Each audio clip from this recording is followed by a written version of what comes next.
Heather, welcome to the Winding Road podcast. Really excited to have you on the show. We've had a similar path from marketing to marketing ops and RevOps. So excited to share your story. Yeah, no, looking forward to being here, and thanks for having me. Cool. And yeah, I keep finding these connections where our paths cross. I think I first met you in the Certified Mastery, Hanson's group, and then we crossed paths again in the MoPros, and then I just saw that you were also in Pavilion. So yeah, a lot of different communities and things where we've crossed paths, and so I think I'll come back to that because I think it's an important piece of a pivot. Yep. But we had a very similar path. I think we were both the director of marketing. And within the last year and a half, 2021, right, is when you made your pivot. And Correct. I did the same that same year, pivoted into ops, RevOps, marketing ops. So I'm really excited to hear your story and how you made that pivot. So when you were the director of marketing, did you have any direct reports in that role? I actually worked for a small B2B SaaS startup, small as in like 10 people small. Oh, wow. So it's one of those where the majority of the company was developers. So the best way I like to I guess explain it is like there were people, but a lot of times they were contractors, they were external, which sometimes made it even more challenging because I did directly oversee everything they did, but had to find the way to balance what that looked like. So that always made it a little bit interesting to figure out how to work with them in that way because I didn't completely control everything they got to work on, which made it very interesting. I think it gave me a lot of good experience around that and just being able to manage people in a different way and also look at it, from their perspective a little bit and just trying to, make the best of a situation, also being a small tech startup, wearing a lot of hats was also a very big part of it, which also gave me a lot of great experience. Nice. And do you manage people now? Do you have any direct reports now? Yes. And now lead a team. So there's one other person on my team right now. And then in the coming months, there'll be another person that gets added to the team. There's also another person that they're not directly on the team, but they work very closely with our team. So we've kind of taken him in as one of our own. So we get to work a lot with him, which has been a lot of fun. Nice.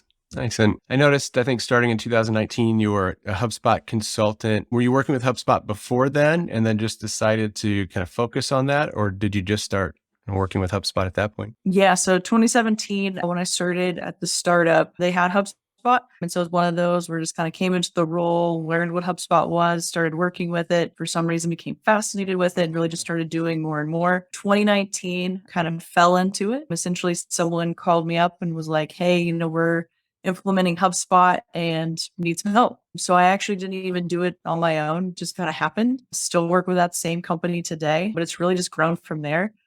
Getting to work with all kinds of different clients around the world has been an awesome experience. And even in my full-time role, gives me a lot of great skills and just a lot of extra experience that I get to include and even help, essentially the experience goes both ways. My freelance helps my full-time job helps my freelance. So it's really cool to get to see that continuing to pay off. Nice. Yeah, I'm finding the same thing as I now have a full-time role, but also have some projects I'm still working on from when I was doing my own thing. And yeah, there's things that I've done even recently on the kind of freelance stuff that I've turned around and used in my full-time role and vice versa. So I think it's always good to have kind of those things running on the side because it just gives you just one more way to gain experience and see different things. So completely agree.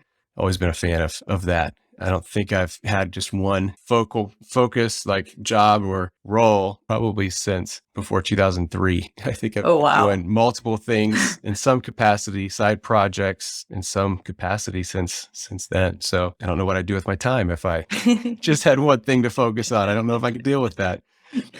But so 2021 came and you made the pivot to ops. What was the reason? Why did you make that switch? Yeah. So 2021 was a very interesting year for me. So beginning of the year, I was a director of marketing at the startup, decided to take a different director of marketing role at another tech startup. And they weren't quite ready for marketing. So about 60 days in, I got laid off. Oh, wow. Which is one of those, like, it's a tech startup. Like it happens to a lot of people. And it's one of those, if it hasn't happened to you, it's probably going to happen at some point.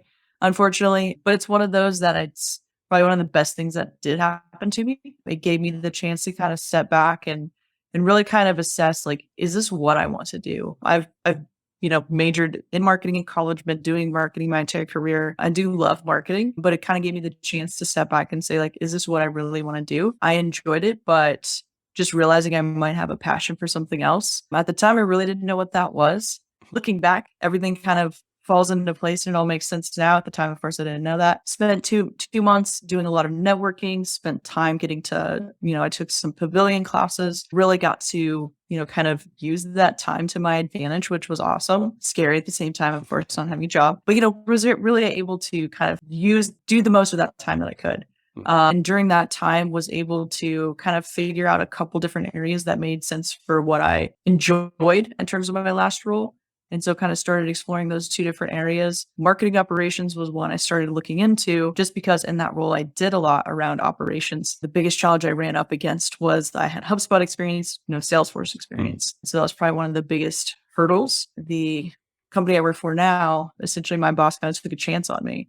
Had the HubSpot knowledge, process knowledge, reporting, like all of that. Had a lot of that, and it's just one of those, like, essentially entrusting that I could learn Salesforce. Has paid off. Things have gone well, so it all worked out. But it was kind of an interesting path, I guess, if you will, just because a lot of the other marketing operations roles, like, that was usually the one sticking point, is not having those other experiences yet. But yeah, and then it technically was a marketing operations role, and by day 3, it turned into revenue operations, and here we are. Nice. Yeah, I think that the Salesforce piece is definitely a big part of it, right? And I've used Salesforce as a user back in the day in sales roles. So I if I got into it, it looked familiar, but from an ops perspective, I don't have that experience either. But I'm actually just starting to get into it now because a lot of people have Salesforce with HubSpot Marketing Hub Pro, right? And so got to figure those out. And the language is not the same. Doesn't translate. No. Campaign to campaign is not the same. And I'm learning those little things, right? That what does this mean in Salesforce and what does this mean in HubSpot? So you almost need like a Duolingo for Salesforce to like understand like how to speak that language. But yeah, I think as I've gotten into it and started to kind of immerse myself in the ops side, it feels like there's like 3 core technology platforms: Salesforce, HubSpot, Marketo. And if you know those 3, you're in pretty good shape. Exactly. So now I've got to learn the Marketo piece. And from what I've seen of it, I mean, I know it's powerful, but man, it looks like a beast. So so that's next up to learn. But yeah, and so yeah, I think it's interesting that you said you kind of took some time, reflected, trying to figure out what you wanted to be when you grew up. I did the same thing. And it almost sounds like it was the same for you as it was for me, as you started to go down the ops path and you look back, it seems obvious that that's where you landed. And for me, as I look back on my previous roles and what I've done, somehow, no matter what role I've been in, I've always been the person that ends up in the tech part of it and developing the tech stack and doing the research and pulling it together and building the processes and advising on, well, this is what we should use for this, and this is what we should use for this, and here's how we'll build it and pull it together. And almost every single role, that's what I eventually like found myself doing. And so when I look back, I'm like, I found myself doing that because I volunteered for it, because I enjoyed it and it was fun. And so why not just do that now, So yeah, I did the same thing. I call it a slow batical. I heard Charlie Gilkey, who has a podcast, and I was listening to one of his episodes, and he and his wife were talking about sabbaticals and slow baticals. And as I listened to that, I thought, well, I think that's pretty much what I was doing, because I left my director role and just started to learn HubSpot, do my own thing, and just kind of figure it out. And I was making money and actually did pretty well with it. I became a gold partner, gold tier, right before I left and took my full-time role. Oh, wow. And within a year, that was my goal, like become gold by next August when I started last August, and did it. I was kind of surprised actually that it happened. And as I look back, I was still trying to figure out like what parts of this do I like? What do I want to do with ops, with HubSpot, with any other parts of the tech stack, right? And so when Charlie mentioned a slow batical, I'm like, yeah, it's pretty much what I was doing. I was I was working, I was making money, but I was trying to figure it out. I was going slow. I was kind of taking my time and just kind of figuring it all out. So yeah, 100%. So that's what I like to think of it as now. So, what's been something as you look back over the past year and a half of your pivot, what's something that's happened or something about ops that you ran across that you didn't really expect before you made the pivot? What surprised you throughout this journey? I mean, I think for me, it's one of those where one, I never really knew what ops was, especially marketing operations, revenue operations, all those. I think I'd heard of it, but never really understood it. And then just realizing just how big it was and it's growing, especially revenue operations seems to really be kind of the buzzword these days. So really it's been interesting to really watch that grow. I had no idea. So it was kind of one of the interesting things as I came into a marketing operations role. To be honest, at the time, like revenue operations, I had never really heard of. So kind of coming into a role that I really didn't even know that existed a year ago. So that was probably the most interesting thing for me, and two, just realizing the community that comes with it. There's so many awesome communities around operations and just being supportive of each other. That's probably been one of the coolest things that I found, just operations in general across the board. Yeah, that's interesting, and I would agree. And I think we got to tie back to communities. And, yes, and I think that's probably been the same for me too. That I think when we were in marketing, like just kind of general marketing, there's like its own world.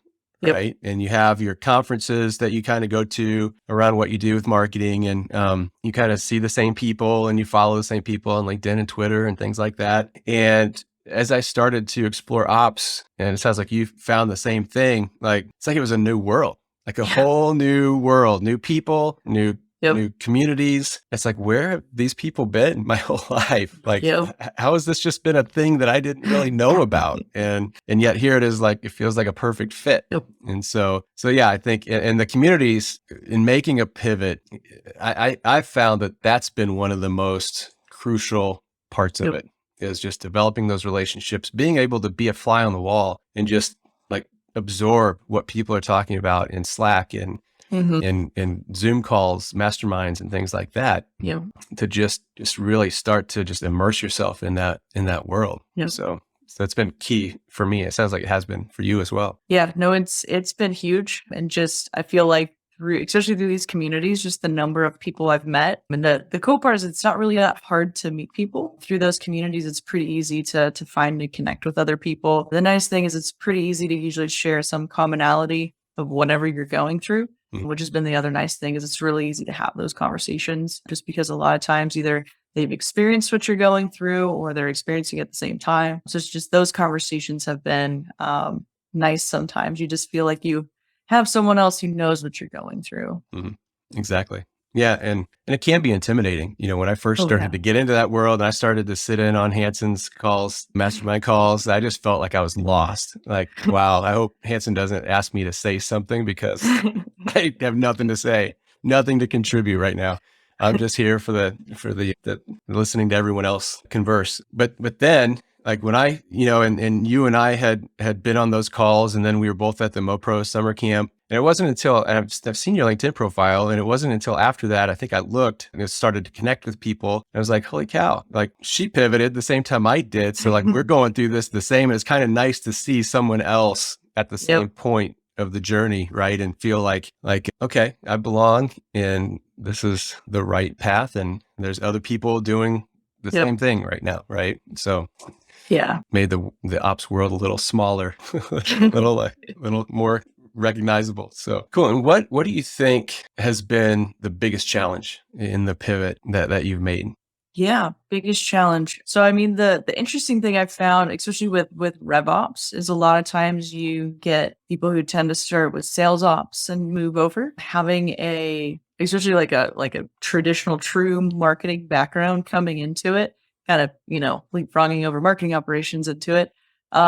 It's just sometimes it's been interesting, I guess, just because people have, these years and years of experience doing kind of these operational things. And I've done some of it, but like I've had your more traditional, like I've built the campaigns, I've, done X, like I've done your more like I'm the marketing manager you were working with versus, some of them where it's, they've been doing this for 10 years, and I'm like, hey, I'm 6 months into this, but it's going well. I think I should be here. So probably the biggest challenge is sometimes I'd say either imposter syndrome or just feeling like I'm really behind on things. But at the same time, I do feel like my experience kind of brings an interesting aspect to it, especially from a marketing standpoint, just because I do have a lot of that knowledge. A lot of times I do understand what the marketing team is going through, what they're doing, which is helpful. And then from my last startup, it was a small company. And so like was very involved in the sales and marketing teams. So that's also given me a lot of insight. So being able to do a lot of like building out that sales process and never really having been in sales ops or doing anything like that from a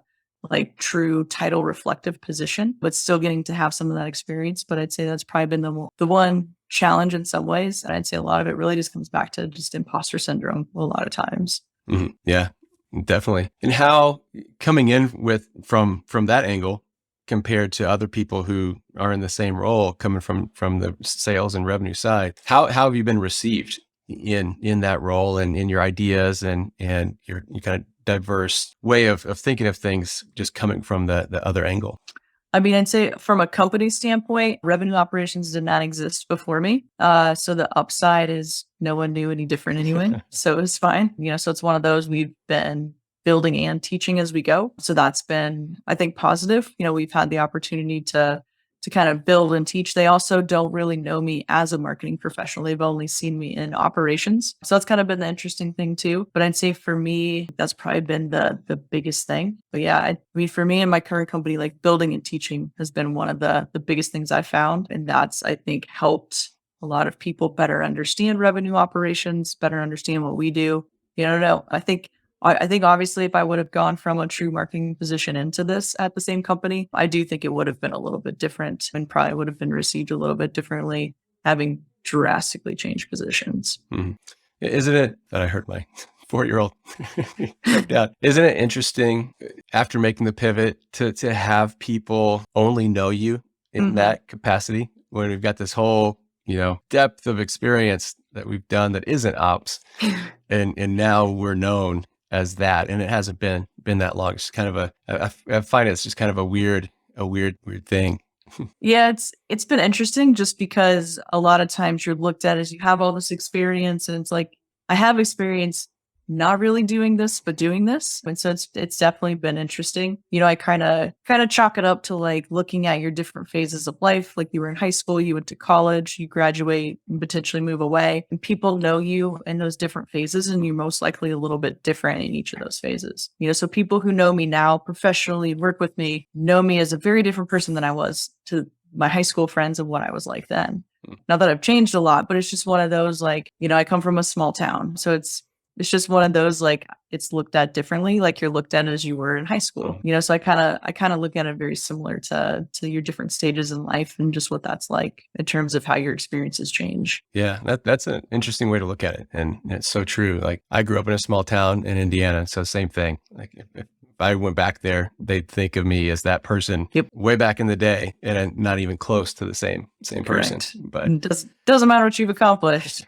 Yeah. We're just still that person. Exactly. Yeah. It's kind of wild. And even if I went back to the company that I was the director at, like they'd still think I was involved with that kind of marketing, right? Yep. And it's almost like I'm a completely different person just from that role. So yeah, it's a thing. And I still think it's weird when my coworkers introduce me to clients as the RevOps expert, the HubSpot expert, and I'm like, I've never been comfortable with expert tied to anything that I've done, no matter what it is. And now it's really weird. It's like, don't use that word. You're like, well, I know some smarter people, but I'll take it. Take it. Yeah, exactly. Yeah. And I think that's more of that imposter syndrome. Like I'm not qualified to be an expert when really, like you think about it, we know enough, right? Who we need to serve in that moment. Yep. And the people who know nothing about what we do, we're an expert, right? So exactly. So yeah, it's all relative. In our MoPros conversations, I am not an expert. Oh yeah, no, definitely. Yep, I'm with you on that one. Yeah, cool. And looking back over the past year again, like, and how you've gone through the pivot, what would you maybe do differently now that you know what you know? Ooh, that's a good question. I mean, I'd say I'd probably still do a lot of the same things I did because it is very much how I got to where I am. I mean, a lot of things I would do differently would probably be more related to like the job itself. As far as the decisions and things I went through in order to get to that point, I don't know that I would change any of those experiences just because of how I was able to. I mean, to me, those 2 months, just amazing kind of what I went through and just the changes that kind of came from it. So for me, I probably wouldn't change anything. One of the toughest things always with that though is, you're in the process of looking for a job and you have no idea how long it's going to take. And the hardest part is meeting people who have been looking for a job for 6 to 9 months. And you're like, I don't know if I can do that. And so it's just like staying positive, things like that was tough. But at the same time, just, continuing to push forward. I found that routine and I got very good at it. So it almost was kind of weird to start working again. Yeah. But yeah, so I mean, as far as all of that went, I wouldn't change anything that happened. As much as it wasn't fun to be laid off, I mean, that was probably one of the best things that happened last year to me. Yeah. It can be a forcing function, right? Like exactly making you do what you probably should have done anyway. 100%. Yeah. Yeah. That's nice when that happens and you can reflect on it in that way. Yes. Right. Yes. When you look back as you started to make that transition, learn and absorb this stuff, is there anything that you look back on about where you were and then think about what you know now and where you're at now and you're just like blown away by where you were just a year ago compared to now? Yeah. I mean, when I started in the role, obviously, like from a HubSpot standpoint, was fairly talented, I'd say, still continuing to learn, but, I still would call myself fairly talented in HubSpot. But, a year ago when I started at the company, I'd never logged into Salesforce before, and at this point now, myself and the other person on the team, we essentially function as the admins. We've learned it and became the admins. So it's just one of those, like, it's hard to believe from barely logging in and figuring out how to add a new user to, now we're in the process of, we make weekly changes, we're changing processes, doing all kinds of things, between the systems, what all that looks like. And a year ago, I could barely log in. So it's just one of those, like just the 9-day difference, especially to a system like Salesforce. Just knowing how far I've come and it takes a lot of time and effort, a lot of learning to get to that point, but it's been worth it, just being able to make the impact I've been able to make. I'm glad I've had that opportunity. Yeah. And I think it's going to be hard when you're making a pivot into something new. And even if you have a general understanding and have done some of the things, there's so much to learn about everything, which is why I have a hard time with an expert, like being considered an expert, because I don't think I could ever be an expert and know everything about everything. So, yeah, I think if you can't, and this is I wrote a book in 2020. Oh, wow. And the thing about that is like if and what I've kind of heard about it, and it's true, come to find out it's true, that if you write a book and then a few years later you look back at it, what you wrote, and you don't cringe a little bit, it means you haven't grown. Like you haven't been able to keep pushing through and see things differently. And I look at a book as like a snapshot in time of what I knew, how I thought in that moment. And I just happened to write it out, share it with the world. And I think that's kind of how it is making a pivot and learning new things is you don't know what you don't know. You get in and you have to bump up against that next edge to even see it. Like you can't even see what's ahead until you bump up against this thing, get through that, then bump up against the next thing. And then pretty soon you're in this area that you wouldn't be there if you hadn't gone through those things, right? And learned those things first. And I look back at my book and I'm just like, oh, I can't believe I wrote that, or I can't believe that's what I thought then. And man, if I did it now, I would change this. And so I don't want to write a second edition, but it is what it is. And I kind of feel the same way about making a pivot, that you're going to look back and there's going to be some cringeworthy things that you did. And if you went back in time and could just like shadow yourself, you'd be like, oh, why are you doing it that way? Like, what are you doing? Oh, yeah. But if you don't have that, like you haven't grown, right? Like, Correct. So I think it's just par for the course, and you can just look back and you kind of laugh at it now. So yeah, no, completely agree. And especially like transitioning into something else, you're then really able to kind of look back. And I mean, for me, like some of the stuff operationally that I was doing in the past, just since that is all I do now, being able to look back and kind of reflect on things I was doing before. And, at that point I had zero skill set, which is kind of doing things what I thought was best, but had zero training, just kind of running through it. But just looking back and knowing like, oh, I could have done this, I could have done that, just knowing all these other things I could have done. But I mean, that is also how I figured out what I like to do and how I got here, even though I didn't realize it at the time. But it's one of those, I completely agree. But yeah, looking back, if you feel like you couldn't have done anything differently in those types of situations, then yeah, you probably have not grown a ton and have not sought out ways to learn and grow really in any kind of area, which really isn't that hard to do these days. Yeah, exactly. There's information everywhere. Yeah, exactly. And I think it's gonna be hard and it's gonna be scary. And you could easily just quit and just say, I'm not going to do that. It's too hard. It's too scary. It makes me too nervous. But I remember Seth Godin has said something I just have kind of thought about this whole time, that if you feel that fear, it really means you're headed in the right direction. It's because you're starting to get into the unknown, the things you don't know. You're starting to get into a different world, and you're aware of that. And I think that's part of what imposter syndrome is. You know enough to know what you don't know, and it scares you, right? And so I've kind of used fear as a compass. And I remember back to about the beginning of the year, end of last year, beginning of this year, and some of the projects I would work on would be with other agencies, other HubSpot agencies here and there. And I was working with an agency at the beginning of the year who needed help training. And I was still, just learning.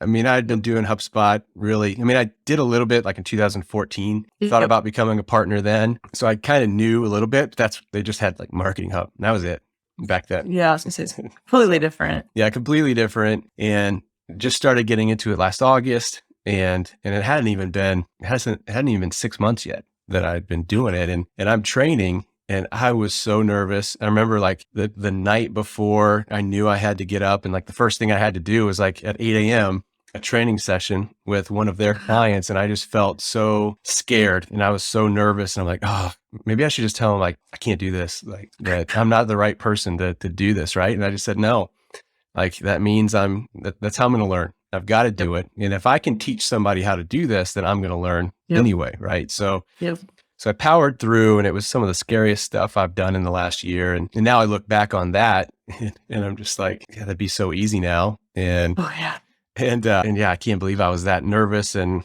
that those nerves just like, they don't help you. Right. Cause then I'd get freaked out. I'd fumble around things and stuff that I knew. I'd be like, where is that again? Where is that thing that I've done every day for the last 6 months? Like, and so it just manifested into something even worse. But yeah, that was a cringe worthy moment when if I were to go back and shadow myself then and just kind of see I can watch the videos. I don't want to. I'm never going to watch those again, but I could go back, and if I wanted to cringe, I could watch those videos of the training, but yeah, that was a cringeworthy moment for me. And so we've done a lot of like looking back and reflection on the pivot. And if we were to look forward, what does the future look like for Heather in ops in the next 6 months, year, 2 years? Yeah. I mean, so for me, a lot of it is continuing down this path, kind of continuing down that director VP type role, continuing to those leadership roles is what I'm looking to do, and just continuing to be a part of the community, helping educate, and being a big member of the HubSpot side of things, of course, too, but just really being able to I guess, a person within the operations community that also is continuing to help not only be helpful to other people, but also continuing to bring awareness, I guess, to operations. So for me, a lot of it's the college students I speak with, especially if they're interested in marketing and things like that. Also just sharing what I do and just sharing what that looks like, because it's one of those, I don't know that it's even ever brought up as, hey, here's something you could do in the future. I'm sure a lot of it's, they kind of stumble into it like many of us. So for me too, it's even just talking to college students about, you don't have to do it right now, but just know that this is out there. And if you do enjoy the technology and process side of things, this could be a future area to look into. So for me, really just kind of that educational piece and just making sure people are just aware it exists. It's something that I wish I knew about way sooner than I did. Yeah. So same here. Tell me a little bit about the working with students. Is that part of a program? that you're part of? So on part of it, so I went to Kansas State University and they have an executive mentor program. And so you get paired with the different students. So I currently work with 2 different students. One of my mentees my original mentee, the first one I started working with, actually just graduated back in May, but you get paired with different students. So it's a chance to work with them throughout their college career. So yeah, that's been cool. That also opens you up to different opportunities. There's usually a lot of networking. So essentially the students get to practice networking in a safe space. So they'll invite the executive mentors in because obviously we are already invested in the students. So it gives you a chance to meet a lot of different students and just share what you do, share what your company does. They get to learn a little bit more. So that's been an awesome opportunity. There's also an organization I volunteer with that directly works with college students. So I've gotten the chance to work with college students across the US as well as across the world. So just getting that opportunity as well to really help share that as well, just from a professional development standpoint, just being able to help out wherever I can. Nice. That's awesome. Yeah, I used to have a K-State t-shirt. I tried to find it. I have no idea where it is. I was going to wear it today because all my friends in Denver went to K-State and attended a lot of watch parties. Oh, yes. Yes. So, there's a hot spot there in Denver for K-State watch parties. Yeah. Oh, yeah. Yeah. One of my most fun moments was, and I was just thinking about it earlier in a conversation I had with someone else, was I was on a kickball team. I don't know if I told you this when we were at Pros. I was on a kickball team that was at City Park in Denver. And I mean, and I was the only non-K-State person on the team. And it was such an awesome league that there were kegs of beer. Yep. And we had cups like for the league. And you had, the rule was you had to have a cup of beer in your hand at all times during the game. And you couldn't have an empty cup. Like, and it had to be at least half full. So you're kicking and you've got a half full cup of beer and you're out in the field playing. You've got a half full cup of beer. And so it was a lot of fun. And we awesome. Did really well at the drinking part of it. That sounds about right. So yeah, that was one of my best memories of Denver. And that league only happened for a year. And then the park decided, no, we don't need kegs of beer at the park. So it got shut down, but it was fun while it lasted. So that is really cool. I can't say I've heard about anything else even close to that. Yeah, it was fun. You smelled like beer after. I can imagine. You're not going to play and not spill all over yourself. So yeah. So you're running the bases with beer in your hand. So it was wild, but it was fun. So cool. And so the last question I have is, you mentioned you're talking with students and helping them. And that's part of what I hope to do with this podcast and with other things I do with Winding Road Careers is really help people make pivots, especially into ops. Yep. I feel like I've been better at making pivots than anything I've done in my career. So I might as well just help people do that because I'm really good at it. Better than what I actually pivot into. But with that, what advice would you give to someone who maybe is in marketing, doing something else, maybe at the campaign level or even demand gen, who wants to pivot into ops? Yeah. I mean, one, I'd start with, is that a role that exists within your company? If so, those are just people to have a conversation with, understand what they do, and then it's one of those, like, find ways to volunteer to take on some things, at least gives you some experience. So one, gives you the opportunity to figure out, is this what you want to do? If that's maybe not always the case, always use LinkedIn, leverage LinkedIn, find people, reach out. A lot of it's going to be whether you feel comfortable doing that at your company or not. But there's, as we talked about, an awesome ops community and always looking for more ops people. So just taking the time, reach out to some different ops people, have a conversation about what do they do day to day? What does that look like? And just kind of figuring out, one, is that what you want to do? Is that what interests you? And then two, using that information to go back to your company and seeing kind of where you can find small tasks just to start to gain that experience where you can.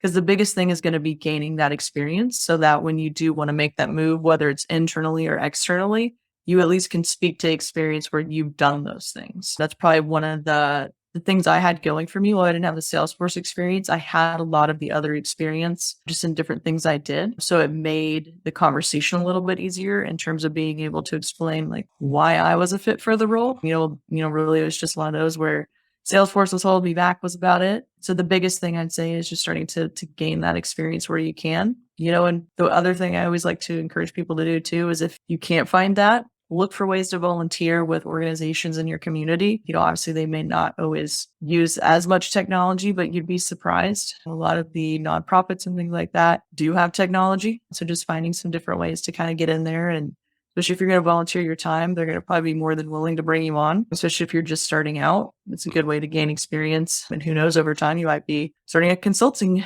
side gig with it. And that can always lead you into a new role in the future after building up a side business while you were working. Yeah, absolutely. Yeah, that's great advice. A lot of ways to do it. Yeah. Yeah. And my first HubSpot implementation when I was on my own was with a nonprofit, Team Jack, the shirt I'm wearing now. The timing was weird. Like I had just put in my resignation and decided to leave and do this HubSpot thing. Yep. At the same time, I'd been working with Team Jack since like 2014, 15, a while, doing other paid search and things like that. And they had started talking to me about, hey, I think we're going to go with Salesforce. And I'm like, oh, no, like this is like a 4-person nonprofit in Nebraska.